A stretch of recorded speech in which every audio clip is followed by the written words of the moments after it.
Hello students, মোৰ নাম শ্ৰী কৃষ্ণকান্ত উপাধ্যায়। মই কল্পতৰু একাডেমীৰ গণিত বিষয় শিক্ষক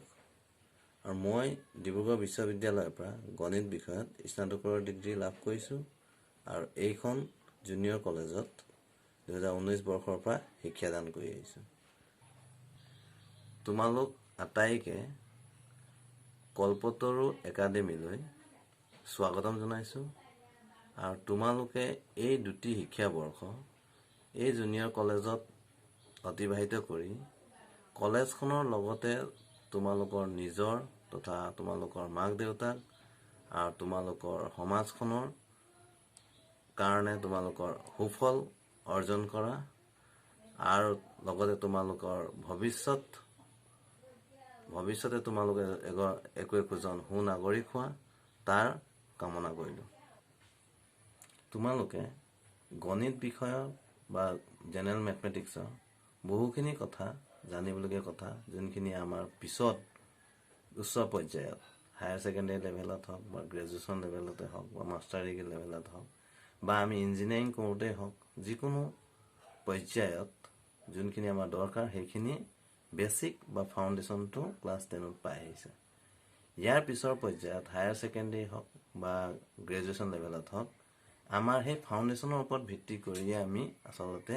আগবাঢ়িব লাগে। গতিকে আমি প্ৰথমতে এই ছাবজেক্টটো ভাল স্ক'ৰ কৰিবলৈ হ'লে ভাল মাৰ্কছ আনিবলৈ হ'লে আমি সদায় প্ৰেক্টিছ কৰিব লাগিব। আমি ছাবজেক্টটোক ভাল পাবলৈ শিকিব লাগিব।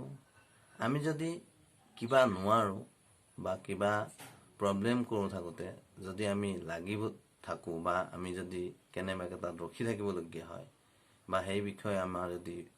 ভালদৰে বোধগম্য নহয় তেন্তে আমি সেই ক্লাছ টিচাৰজনক বা গণিত বিষয়ৰ সেই শিক্ষকজনৰ লগত আলোচনা কৰি তেওঁৰ পৰা সেই বিষয়টো ভালদৰে আয়ত্ব কৰি ল'ব লাগে। আৰু শ্ৰেণীকোঠাত বা ক্লাছৰুমত বহুতো এনেকুৱা দেখা যায় যে কিছুমানে বিষয়বস্তুটো ভালদৰে নাজানে, অজ্ঞ, কিন্তু তেওঁলোকে ভাবে যদি মই কুৱেশ্যনটো সুধিওঁ বা এই ইমান সৰু কথাটো মই যদি নাজানো বুলি কওঁ তেন্তে মই লাজ পাম, গতিকে মই নুসুধাটো ভাল, গতিকে তেনেকৈ ভাবি লয়। গতিকে আমি যদি কিবা সৰু কথাও নাজানো, যদি আমি সেই বিষয়টো সেইটো সময়ত সুধি নলওঁ বা সেই বস্তুটো বুজি নলওঁ, কিন্তু সেইটোৱে আমাক পিছৰ পৰ্যায়ত বহুখিনি খেলি মেলি সৃষ্টি কৰিব।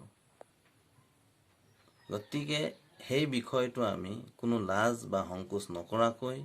শ্ৰেণীকোঠাতে হওক বা শ্ৰেণীকোঠাৰ বাহিৰত শিক্ষকজনৰ লগত যোগাযোগ কৰি তেওঁৰ পৰা আয়ত্ব কৰি ল'লে আমাৰ সেই বিষয় বা সেই চেপ্টাৰটোৰ বা সেই এক্সাৰচাইজটোৰ সম্পূৰ্ণৰূপে তোমালোকে জ্ঞান অৰ্জন কৰিবলৈ সক্ষম হ'বা। তোমালোকে HSLC বা হাইস্কুল শিক্ষান্ত পৰীক্ষাত বহুতে বিশেষ কিবা কাৰণত যদিও কম নম্বৰ পাবলৈ সক্ষম হৈছে, ইয়াৰ অৰ্থ এইটো নহয় যে তোমালোকে বিজ্ঞান শাখাত গণিত বিষয়ত কম নম্বৰ পাবা। তোমালোকৰ যদি আমাৰ কথা মতে চিনচিয়াৰলি যদি কামবোৰ কৰি যোৱা, চিনচিয়াৰলি যদি প্ৰত্যেকটো চেপ্টাৰ প্ৰত্যেকটো এক্সাৰচাইজটো ভালদৰে কৰি যোৱা, তেন্তে তোমালোকে ভাল নম্বৰ পাবলৈ নিশ্চয় সক্ষম হ'বা। তাৰ কাৰণে তোমালোকৰ নিজৰ প্ৰচেষ্টা অতিকৈ প্ৰয়োজন হ'ব। যিহেতু আজি তোমালোকৰ ক্লাছ 11ৰ প্ৰথম ভিডিঅ' লেকচাৰ, গতিকে মই তোমালোকক প্ৰথমতে আমাৰ ক্লাছ 11ৰ চেপ্টাৰসমূহ কি কি আছে সেই বিষয়ে অকণমান জ্ঞাত কৰি দিব বিচাৰিছোঁ। ক্লাছ 11ত প্ৰথম চেপ্টাৰটো আমাৰ sets, next relation and function, then trigonometric functions, principle of mathematical induction, complex numbers and quadratic equations, linear inequalities, permutations and combinations, binomial theorem, sequences and series, straight lines, conic sections, introduction to three-dimensional geometry, limits and derivatives, mathematical reasoning, statistics, and probability. মুঠতে class 11ত 16টা chapter আছে কিন্তু তোমালোকে যদি এই চেপ্টাৰবিলাক লৈ বা চেপ্টাৰকেইটাৰ নামলৈ যদি মন নকৰি যদি চেপ্টাৰবিলাক খুলি চাবলৈ যত্ন কৰা তেনে দেখিবা যে বেছিভাগৰে বেছিকখিনি বা কনচেপ্টখিনি তোমালোকে ক্লাছ 10লৈকে ইতিমধ্যে পাই আহিছে গতিকে এই প্ৰথম ভিডিঅ' লেকচাৰটোত তোমালোকক ক্লাছ 10ৰ ওপৰতে ভিত্তি কৰি অলপ ৰিকল কৰাই দিব বিচাৰিছোঁ ট্ৰিগোনোমেট্ৰিটোনো আচলতে কি ট্ৰিগোনোমেট্ৰি শব্দটো গ্ৰীক শব্দৰ ট্ৰিগন আৰু মেট্ৰনৰ পৰা that is the word trigonometry is derived from the Greek words trigon and metron and it means measuring the sides of a triangle গতিকে ইয়াৰ অৰ্থটো কি ট্ৰায়াঙ্গুলৰ যোন ত্ৰিভুজৰ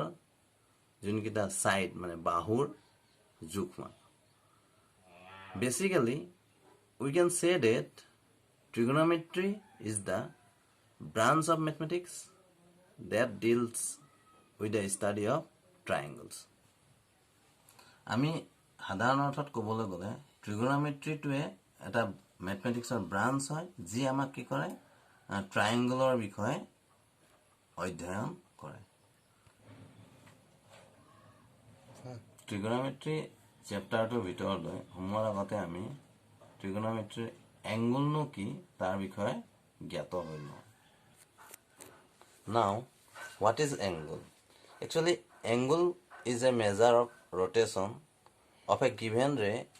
about its initial point. That means, angle to ki angle at a rotational measurement. The original ray is called the initial side and the final position of the ray after rotation is called the terminal side of the angle. Original ray took initial side বুলি কওঁ আৰু final position after ৰোটেশনৰ পিছত যোনটো position আমি পাই যাওঁ সেই পজিশনটো কোৱা হয় টাৰ্মিনেল সাইড এংগলটো টাৰ্মিনেল সাইড বুলি কোৱা হয় and the point of rotation is called the vertex ৰোটেশনৰ যোনটো পইণ্ট য'ৰ পৰা ৰোটেট হয় সেইটো কোৱা হয় আমাৰ ভাৰ্টেক্স বুলি if the direction of the rotation is anticlockwise যদি ৰোটেশনৰ যোনটো ডিৰেকশ্যন সেইটো যদি এণ্টি ক্লকৱাইজ হয় The angle is said to be positive. তেতিয়া তাক angle to কোৱা হয় positive বুলি and if the direction of rotation is clockwise যদি direction to clockwise হয় তেতিয়া সেই angle to কোৱা হয় negative বুলি এতিয়া এই initial side angle terminal side আৰু vertex এই আটাইখিনিকে যদি আমি ডায়াগ্ৰামৰ সহায়ত দেখুৱাবলৈ যাওঁ তো কেনেকৈ হ'ব সাপোজ এইটো আমাৰ ৰে ওদিকে এইটো হ'ব আমাৰ ইনিশিয়াল সাইড এই ৰেটো এই পইণ্টটো ও পইণ্ট আৰু এইটো হ'ব আমাৰ এ বুলি ধৰি লৈছো ইয়াক যদি আমি এই ৰেটোক যদি আমি ৰোটেট কৰো তেন্তে এই সাইডটো হ'ব আমাৰ টাৰ্মিনেল সাইড এই পইণ্ট হ'ব বি পইণ্ট এই ৰেট যদি আমি এনেকৈ ৰোটেট কৰিছো মানে এইটো আমাৰ এন্টি ক্লকৱাইজ হৈছে এন্টি ক্লকৱাইজ যদি আমি ৰোটেট কৰো তেতিয়া হ'ব আমাৰ এইটো পজিটিভ হ'ব আৰু যদি ইয়াকে আমি এইটো যেটো পজিটিভ গতিকে পজিটিভৰ কথা যেটো কৈ আছো অৰ্থাৎ এইটো এংগুলৰ কথা কৈছো মানে এংগুলটো পজিটিভ ইজ থিটা এই এংগুলটো যোনফালে আমি ৰোটেট কৰিছে এইটো এন্টি ক্লকৱাইজত ৰোটেট কৰিছে গতিকে এইটো হ'ব পজিটিভ এংগুল একে ধৰণে আমি যদি চাওঁ এইটো এটা পইণ্ট ও এইটো যদি আমি ইনিশিয়াল সাইড বুলি ধৰি লওঁ এইটো যদি আমাৰ টাৰ্মিনেল সাইড হয় অৰ্থাৎ এই ৰেডাল ৰোটেট কৰিছো এইটো যেতিয়া টাৰ্মিনেল সাইড হ'ব টাৰ্মিনেল সাইড এই পইণ্টটো বি বুলি ধৰিছো আৰু যদি ইয়াক আমি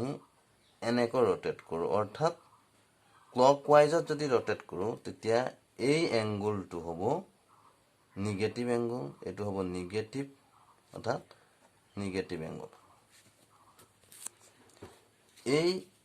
এংগুলটোক আমি যিটো পইণ্টৰ পৰা এই এংগুলটোক পাবৰ কাৰণে ৰেটোক যিটো পইণ্টৰ পৰা ৰোটেট কৰিছোঁ সেই পইণ্টটোক কোৱা হয় ভাৰ্টেক্স, অৰ্থাৎ ইয়াত অ' পইণ্টটো হ'ব ভাৰ্টেক্স, অৰ্থাৎ অ' এ ৰেডাল হ'ব ইনিচিয়েল ছাইড, অ' বি টাৰ্মিনেল ছাইড,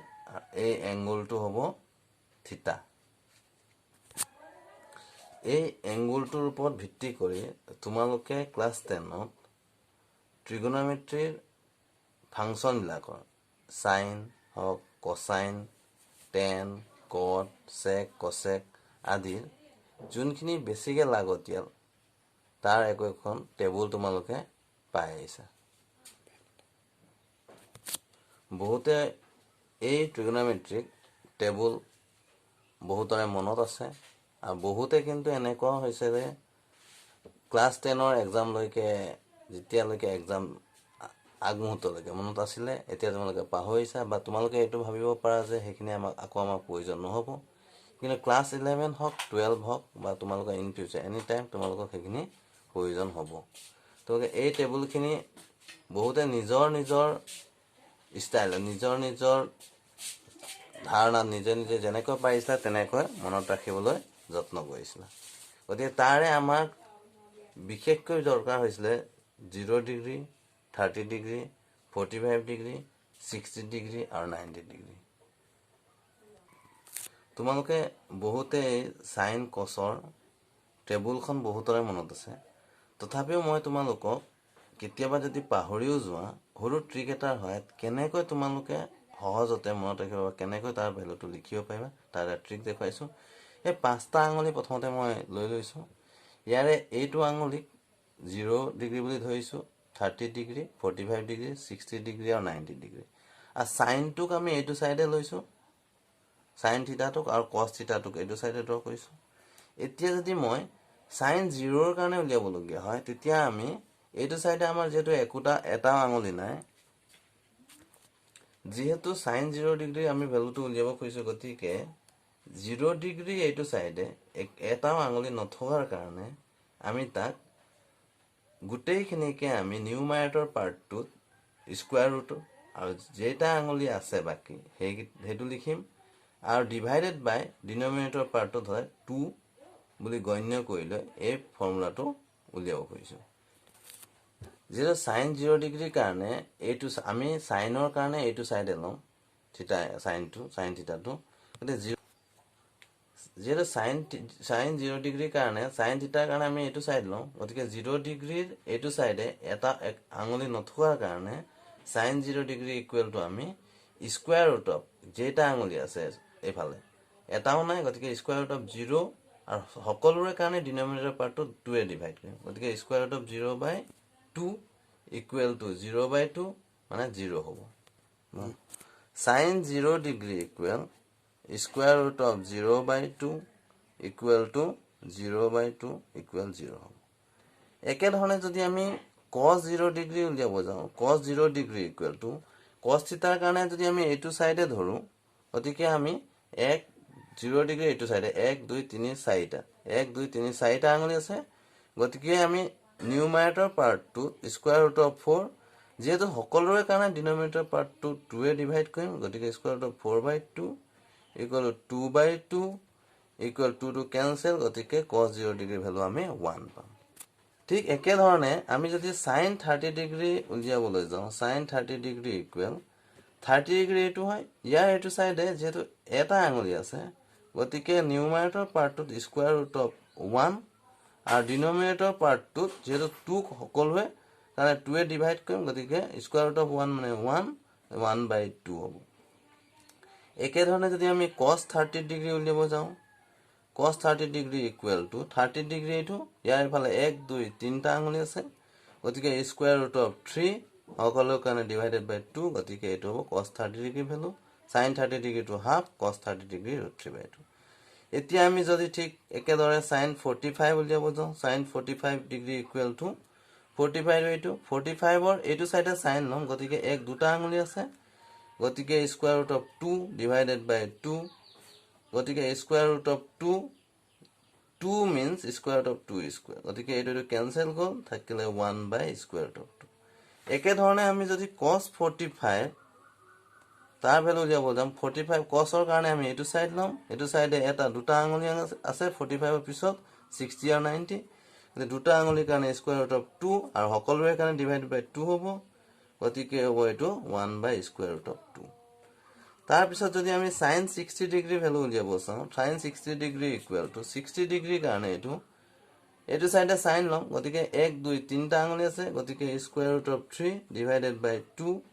এইটো হ'ব sin 60 ডিগ্ৰী একে ধৰণে আমি যদি cos 60 ডিগ্ৰী চাও cos 60 ডিগ্ৰী কাৰণে এটা আঙুলি আছে square root of 1 divided by 2 মানে 1 by 2 হ'ব sin 90 ডিগ্ৰী কাৰণে যদি আমি চাও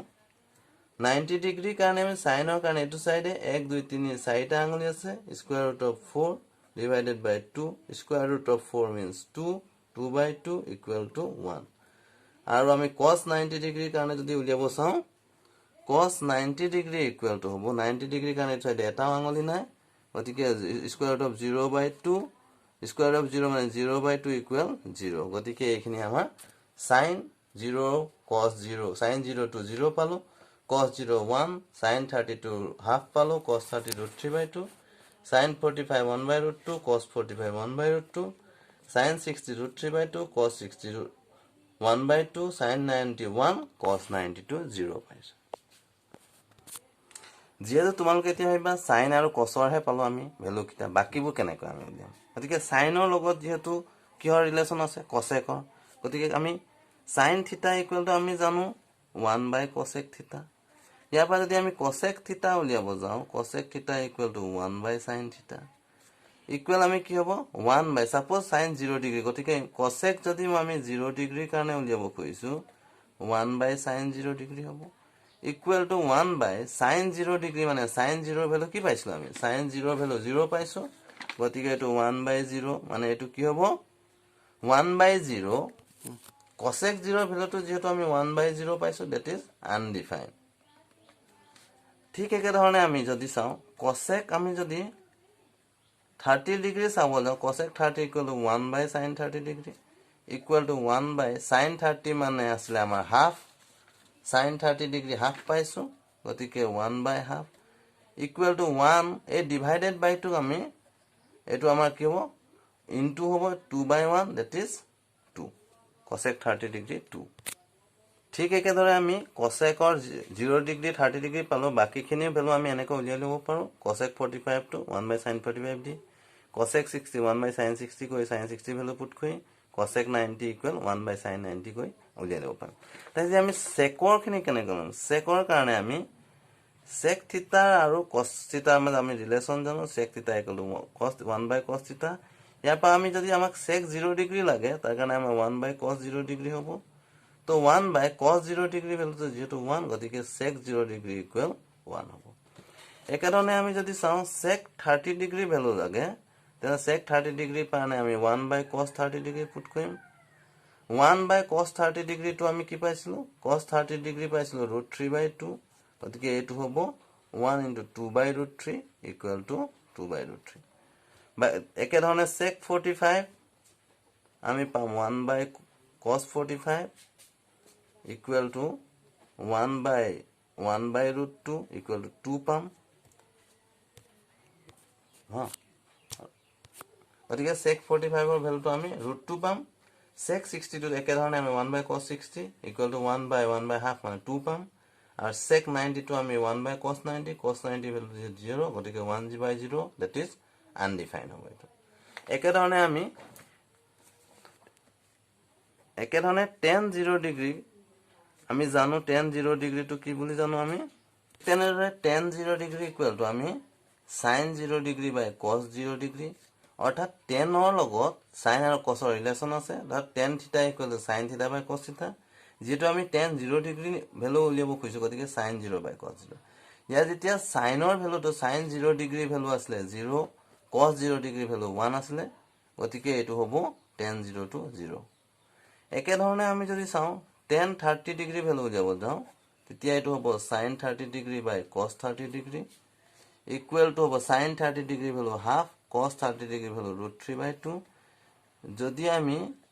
ডিভাইডেড বাই এটো উল্টি খাই যাব এটো হ'ব 2/√3 ক্যান্সেল যাব 1/√3 একে ধৰণে আমি tan 45 sin 45 বাই cos 45 tan 60 sin 60 বাই cos 60 tan 90 sin 90 বাই cos 90 কৰি আমি উলিয়াই লব পাৰিম বাকি ভ্যালুখিনি এতিয়া আমি cot আৰু tan ৰ ৰিলেচন যেটো জানো cot θ ইকুৱেল টু 1/tan θ বুলি আমি জানো গতিকে আমাক যদি লাগে cot 0 ডিগ্ৰী ভ্যালু তেতিয়া আমি পামে 1/tan 0 degree equal two 1/0 tan 0 degree value আমি পাই আইছো 0 গতিকে 1/0 that is এটো হ'ব আমাৰ আনডিফাইন্ড যদিও আমি tan θ ৰ ভ্যালুটো না জানো তথাপি আমি cot θ ৰ ভ্যালুটো sin আৰু cos ৰ ভ্যালু জানিলেও আমি তাৰ পৰা উলিয়াই লব পাৰিম cot θ ইকুৱেল টু আমি লিখিব পাৰো cos θ বাই sin θ যদি এতিয়া আমি চাবলৈ যাও cot 0 degree equal to cos 0 degree by sin 0 degree cos 0 degree হ'ব 1 sin 0 ডিগ্ৰী হ'ব 0 গতিকে এটো হ'ব আনডিফাইন্ড গতিকে আমি tan ৰ ভ্যালু নজনাকৈ আমি cot ৰ ভ্যালু আমি উলিয়াই লব পাৰিম কাৰণ cot ৰ ৰিলেচন sin আৰু cos ৰ লগত আছে cot θ equal to sin by cos θ ইয়াৰ পৰা আমি cot θ ৰ ভ্যালুটো নিৰ্ণয় কৰিব পাৰিম সৰি cos θ ইকুৱেল টু আমাৰ হ'ব cos θ বাই sin θ আমাৰ tan θ হ'ব sin θ বাই cos θ আৰু cos θ equal to cos θ by sin θ হ'ব cot θ equal to cos θ by sin θ হ'ব আৰু tan θ ইকুৱেল টু হ'ব sin θ বাই cos θ অৰ্থাৎ cot θ ভ্যালুটো আমি tan ৰ ভ্যালু নজনাকৈ আমি cot θ ভ্যালুটো উলিয়াই লব পাৰো যদি আমি cos θ আৰু sin θ জ্ঞাত যেহেতু এইটো এটা ট্ৰিক্স গতিকে তোমালোকে আমি সময় বচাবৰ কাৰণে ট্ৰিক ব্যৱহাৰ কৰো কিন্তু পৰাপক্ষত তোমালোকে টেবুলখন মনত ৰাখিবৰ কাৰণে যত্ন কৰিবা সব ক্ষেত্ৰতে আমি যদি শৰ্টকাট বিচাৰিব যাওঁ তেতিয়া আমি কেতিয়াবা আমি বিপদতো পৰিবলগীয়া হ'ব পাৰে সেইকাৰণে আমি টেবুল মনত ৰাখিবলৈ যত্ন কৰাটো নিতান্তই প্ৰয়োজনীয় হঠাৎ যদি আমি টেবুলখন মনত নাথাকে আমাৰ টেবুলৰ যদি ভ্যালুখিনি পাহৰি যাওঁ তেতিয়াহে আমি হাতৰ আঙুলিৰ এই ট্ৰিকটোৰ সহায়ত আমি এই ট্ৰিগোনোমেট্ৰিক ফাংচন কিটাৰ ভ্যালুটো আমি উলিয়াই লওঁ গতিকে মই প্ৰথম ভিডিও লেকচাৰটোত ট্ৰিগোনোমেট্ৰিৰ বিষয়ে ইমানখিনিকে ক'লো ট্ৰিগোনোমেট্ৰিৰ বিষয়ে আমি আৰু বহুত বহলভাৱে আমি হায়াৰ ক্লাছত অধ্যয়ন কৰিব পাম আমি যদি গণিত বিষয়ক আমি পিছত যদি মেজৰ সাবজেক্ট হিচাপে ল'ব বিচাৰো তেতিয়া আমি ট্ৰিগোনোমেট্ৰিৰ বিষয়ে বহল অৰ্থত জ্ঞান অৰ্জন কৰিবলৈ বা শিকিবলৈ পাম গতিকে মই প্ৰথম ভিডিও লেকচাৰ ইয়াতে সামৰণি মাৰিছো থ্যাংক ইউ